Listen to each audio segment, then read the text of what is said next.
रमता राम जपो रे प्राणी, अब तो सुन ले राम कहानी।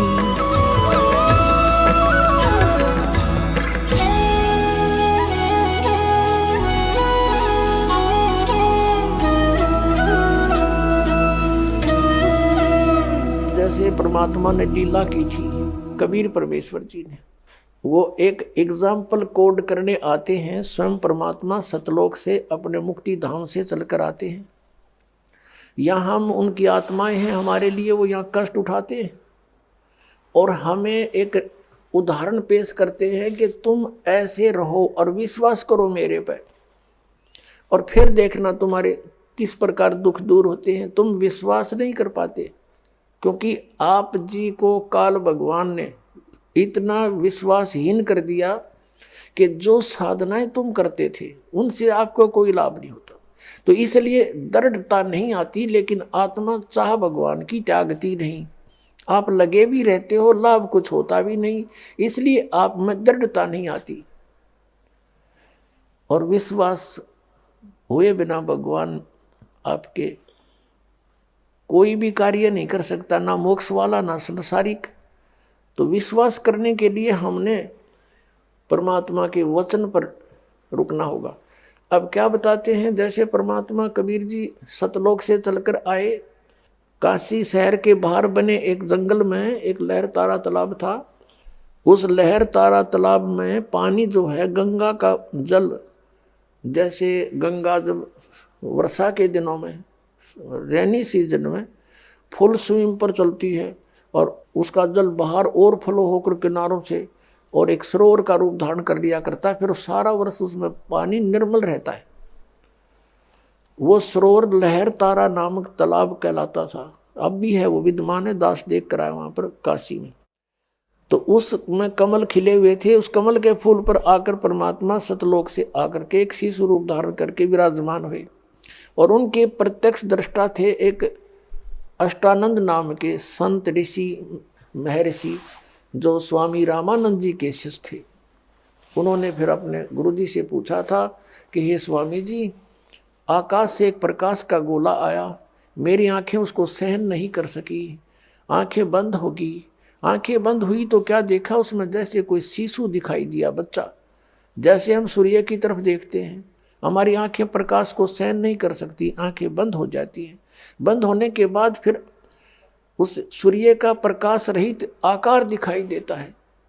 ऐसे फिर वो बच्चा दिखाई दिया। अष्टानंद ने स्वामी रामानंद जी के पास जाकर कहा कि प्रभु, आज मैं लहर तारा तालाब के ऊपर साधना कर रहा था, सुबह सुबह आकाश से एक प्रकाश का गोला आता नजर आया, उसकी तरफ देखा तो मेरी आंखें बंद हो गई।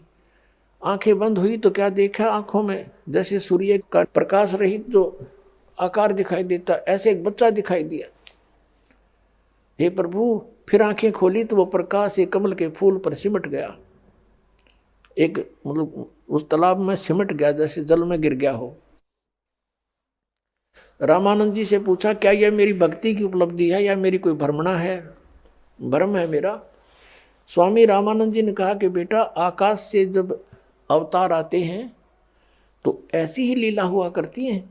अब वो किसी माँ से गर्भ लेगा, माँ के गर्भ में आएगा और वहाँ से जन्म लेगा, फिर यहाँ लीला करेगा, कोई महापुरुष आया है। अब ये तो सोच थी उन ज्ञानहीन ऋषियों की, जो परमात्मा के विधान से परिचित नहीं कि ऊपर के अवतार जितने भी आए हैं, क्योंकि इनके अवतार तो माँ से जन्म लेकर आए हैं, ये वो अवतार है जो कभी माँ से जन्म नहीं लेता। और वहाँ शिशु रूप धारण करके प्रकट हुए, धीरे धीरे बड़े हुए। उधर से वहाँ कमल के फूल से उनको नीरू नीमा नामक एक जुलाहा दंपति उठा ले गए और जुलाहे के घर पर परवरिश की लीला होने से वो जुलाहा कहलाए। 5 वर्ष के होते ही बड़े बड़े ऋषियों के छक्के छुड़ा दिए ज्ञान में परमात्मा ने। लेकिन हम इतने अभिमानी और ज्ञानहीन हैं, भगवान को पहचान नहीं सके हैं। फिर भी जो हम अपना प्रसंग है वो पूरा करते हैं। अब क्या हुआ, परमात्मा जुलाहे का कार्य करते थे, जो लीला में शरीर में बड़े हुए और अपना जितना भी पैसा इकट्ठा होता था बुनाई का जो आता था मेहनताना, अपने परिवार के लिए रख लेते थे और शेष को भंडारा कर देते थे, अपने घर पे उसका संग्रह नहीं करते थे। अब यहाँ परिवार कौन कौन है परमात्मा के? एक तो नीरू नीमा, जो उनसे जन्म नहीं लिया था लेकिन फिर भी एक व्यवहारिक तरीके से उनको माता पिता कहा करते थे परमात्मा। पुण्यात्माओं, जिस समय आपके हृदय में परमात्मा के ये गुण समावेंगे और आपको फिर याद आया करेगी कि हे परमात्मा, हम दुष्टों के लिए आप इतने दुखी हुए, इस काल की कैद से छुटवाने के लिए, हमारी आंखें खोलने के लिए, काल की भांग का नशा उतारने के लिए परमात्मा ऐसी लीलाएं करनी पड़ी हमारे लिए कि किसी प्रकार ये मुझे पहचान ले। अब इनका परिवार क्या था? नीरू निम्मा, ये दो इनके मुंह बोले माता पिता थे, इनसे जन्म नहीं था। और एक पुत्र एक पुत्री थी। वो कैसे थी? एक सिकंदर लोधी नाम का दिल्ली का बादशाह था, सम्राट था, और उसको एक असाध्य रोग हो गया। सब जंतर मंतर सभी ट्रीटमेंट करवा दिए, क्योंकि राजा के पास सब सुविधाएं होती हैं, और वैद्य पे वैद्य अड़ा दिए मंत्रियों ने, कोई राहत नहीं। मंत्री कहते हैं जी आपके रोग की हमारे पास अचूक औषधि है पर आपका असर नहीं कर रही। उसका जलन का रोग था, शरीर में ऐसी पीड़ा थी उस सिकंदर लोधी का, जैसे किसी का अग्नि से हाथ जल जावे या कोई गर्म चाय वगैरह गिर जावे, उसको जो पीड़ा होती है, ऐसी पीड़ा उसको गुप्त थी पूरे बॉडी में सिकंदर लोधी को। देखो जरा सा किसी का हाथ जल जावा तो देखना कितनी पीड़ा होती है, और उसके पूरे शरीर में ऐसी दाह हो रही थी। वैद्य कहते हैं महाराज अक्षमा करना, हम ऐसी औषधि रखते हैं लेकिन आपका असर नहीं हो रहा। पुण्यात्माओं, परमात्मा बताते हैं तू जाने मेरी ऐसे निभाएगी, हरदम लेखा बरना रे, पल पल का हिसाब हो रहा भगवान के दरबार में। अब ये क्या अत्याचार करता था, जबरदस्ती हिंदुओं को मुसलमान बनाता था, कोई नहीं बनना चाहता था कत्ले आम करवा देता था। अब परमात्मा के मार्ग में जबरदस्ती नहीं चलती, ज्ञान दो। यदि मुसलमानों का ज्ञान हिंदुओं को पसंद है तो ग्रहण कर लें, और यदि हिंदुओं का मुसलमानों को पसंद है तो वो ज्ञान से ही एक दूसरे के धर्म में आ सकते हैं, बाई फोर्स नहीं। अब दूसरा कारण ये था मुसलमानों का, उनकी सोच थी, उनका उद्देश्य बुरा नहीं था। हमारे दोनों धर्मों के अज्ञानी गुरुओं ने हमें लड़ा मारा बेमतलब, बिना किसी उद्देश्य को गुमराह करके। अब मुसलमानों का उद्देश्य ये था कि हमारे हजरत मोहम्मद जी को परमात्मा मिले हैं, और परमात्मा ने उनको जो ज्ञान दिया उन्होंने हमें बताया कि अन्य देवताओं की पूजा नहीं करनी चाहिए। मुसलमान कहते हैं हमारे हजरत मोहम्मद ने कहा है और खुदा का आदेश है, और अन्य उनकी पूजा करते हैं तो वो काफिर हैं। देवी देवताओं की जो पूजा करते हैं फरिश्तों की, वो काफिर हैं और उनसे उनको कोई लाभ नहीं होना, उनका जीवन नष्ट हो जाएगा। इस उद्देश्य से वो हिंदुओं को मुसलमान बनाते थे, और मुसलमान बनाने का उन्हें के शौक था।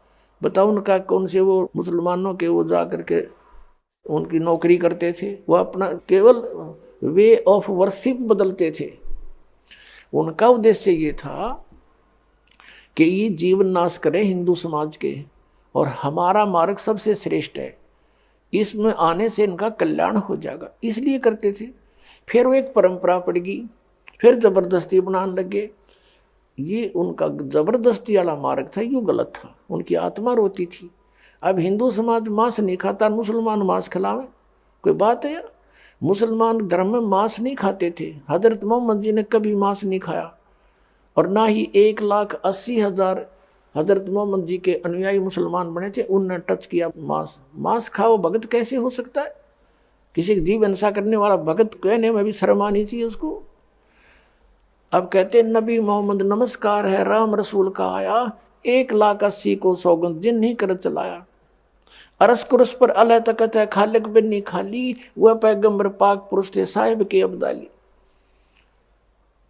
हजरत मोहम्मद जैसे वो पाक पुरुष थे, वो पवित्र आत्माएं थी, भगवान के कृपा पात्र थे, उन्होंने कभी ऐसे कर्द नहीं चलाई है, हिंसा नहीं की। और तुम वो मांस खाते हो, तो वो हिंदुओं को पसंद नहीं, भाई हम नहीं खाएं इस गंध को। तो ऐसे विरोध और ऐसे ये चलता रहा। अपने आत्माओं, मुसलमान धर्म अपने ही ग्रंथ को नहीं समझ सके।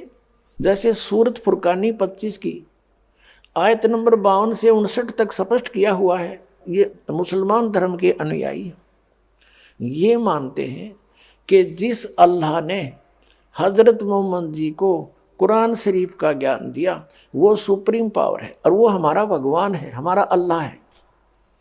अब उनका अल्लाह, मुसलमानों का अल्लाह अपने पैगंबर हजरत मोहम्मद को कह रहा है कि ए पैगंबर, तो इन काफिरों का कहा ना मानना। उसमें हिंदुओं को काफिर नहीं कहा, उसमें जो अन्य समाज था वहाँ का, और वो अन्य देवी देवताओं की पूजा करता था, हजरत मोहम्मद की बात पर विश्वास नहीं करता था कि इनकी पूजा छोड़ दो तुम। तो क्या कह रहा है वो हजरत मोहम्मद का खुदा ये काल है, ज्योत निरंजन है, ये गुप्त रहकर आकाशवाणी करता है या किसी के अंदर प्रवेश करके बोलता है। तो वो कह रहा है कि तू इन काफिरों का कहा ना मानना, ये तो इस बात पर विश्वास नहीं करते, तू इनकी बात मत मानना, और मैं जो तुझे कह रहा हूं इस पर विश्वास करना। इस कबीर नामक एक परमात्मा है, सबसे बड़ा भगवान। ये कबीर को बड़ा कहने लगे, सुप्रीम पावर को, उसका नाम है कबीर। अब वो बड़ा कहो चाहे छोटा कहो, सुप्रीम पावर, सबसे सर्वशक्तिवान परमात्मा कबीर है, कबीर है। अल्लाहु अकबर, अल्लाह माने कबीर भगवान, हम कबीर साहब के हैं, वेदों में कबीर देव लिखा है। और ये कबीर नामक अल्लाह वो है, कुरान शरीफ का ज्ञान दाता कह रहा है कि ये कबीर अल्लाह है, ये सुप्रीम पावर है, ये सबसे बड़ा मालिक है, सब दुख नाशक है, पाप का नाश कर सकता है, मोक्षदायक है। और इस मेरे इन वचनों पर, कुरान शरीफ की दलीलों पर तो विश्वास करना, और इन अनकाफरों की बातों में मत आना, कहीं मेरे मार्ग को छोड़ ना देना। और ये कबीर नामक अल्लाह वही है जिसने 6 दिन में सृष्टि रची और 7वें दिन तख्त पर जा बैठे। और उसकी खबर किसी बाखबर से पूछ देखो, बताओ। अब कुरान शरीफ का ज्ञान दाता भी उस परम शक्ति से, कबीर नामक अल्लाह से अपरिचित है, तो कुरान शरीफ का ज्ञान कंप्लीट कैसे हो गया? इन्होंने किस आधार से ये कहा कि हम सही पूजा कर रहे हैं, ये हिंदू गलत कर रहे हैं? इनका आधार गलत था। अब वो जब तक वो तत्वदर्शी बा खबर नहीं मिल लगा तो वो ज्ञान भी व्यर्थ है जो काल ने आपको दिया, क्योंकि वो कहता उससे पूछो, तो आपकी साधना व्यर्थ हुई। तो अब वो बाखबर ये दास है और परमात्मा का भेजा हुआ कुत्ता है, आप धनियों के लिए भौंक रहा है। अब भी कोई नहीं जागेगा तो उसका नाश हो जाएगा भक्ति का, उसका जीवन नष्ट हो जाएगा। जैसे कुत्ता भौंकता है, उसको आभास हो जाता है कि कोई चोर उचक्का आसपास घूम रहा है, और समझदार व्यक्ति को चाहिए कि तुरंत जागे और देखे भी कुत्ता क्यों भौंका, अपने धन को संभाले, आसपास झांके, तो जिससे वह बला टल जाती है, वो चोर निकल जाता है कि यहाँ तो जाग गए हैं भाई।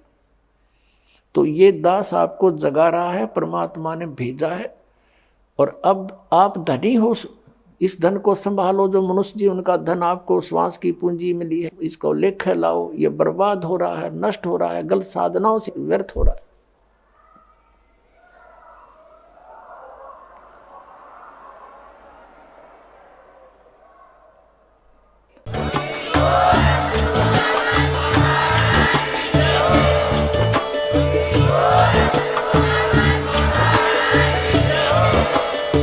सुन रहे थे जगत गुरु तत्वदर्शी संत रामपाल जी महाराज जी के मंगल प्रवचन। अधिक जानकारी के लिए विजिट कीजिए हमारी वेबसाइट www.jagatgururampalji.org। संत रामपाल जी महाराज जी के शुभ आशीर्वाद से पूरे विश्व भर में 500 से भी ज्यादा नाम दीक्षा केंद्र हैं, जिन पर संत रामपाल जी महाराज जी द्वारा ऑनलाइन निशुल्क नाम दीक्षा दी जा रही है। अपने नजदीकी नाम दीक्षा केंद्र का पता करने के लिए संपर्क करें 8222 880541।